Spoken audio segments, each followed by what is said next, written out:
Welcome back, everyone. This has been quite the week, not just for our nation, but for the show as well. Now, as I mentioned in a recent episode, we found out the same day as the inauguration that YouTube has completely demonetized us.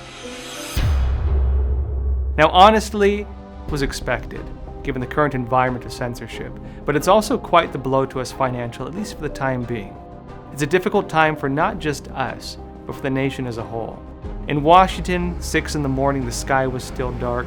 News reports said that the National Guard would be leaving, but even by noon, we still saw them stationed on the streets. And I wondered whether this really will be the new norm for the United States, and whether the nation has reached a stage where every national event going forward will have security like this. Now, it's not just the past few days that have been hard for the country, but the last year especially.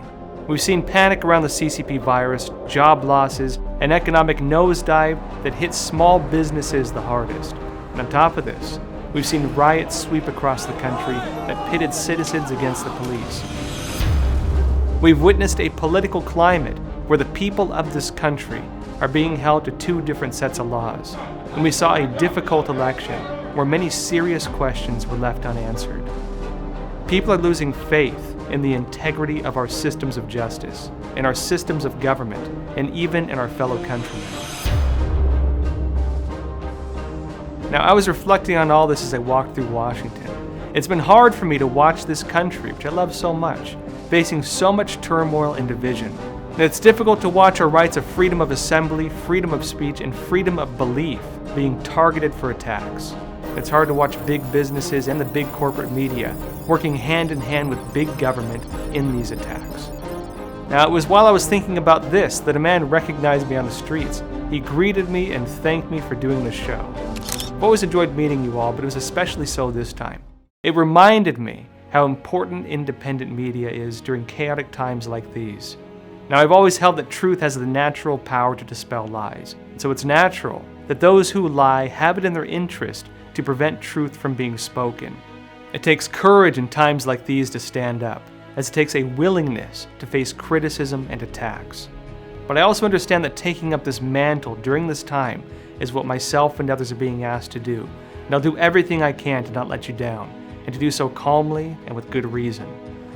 Now, I'm a big believer in finding opportunities in adversity. When one door closes, another opens, and I have faith that for those who stand with integrity, goodness will always prevail.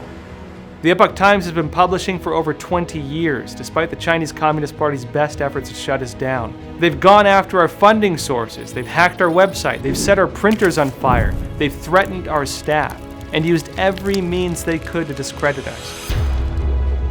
And despite the world's second largest economy bearing down on us, we've never stopped publishing, and we never plan to do so.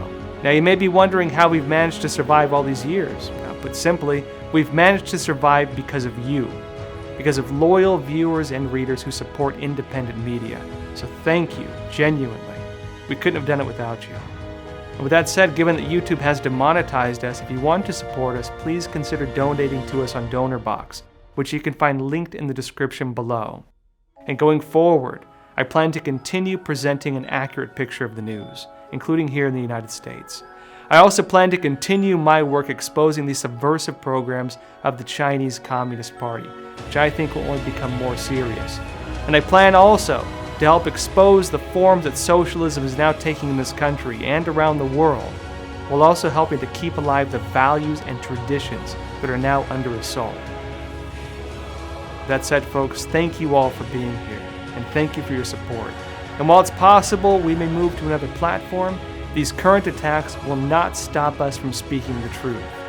And as always, please take care of yourselves, stay informed, and stay free. Thank you.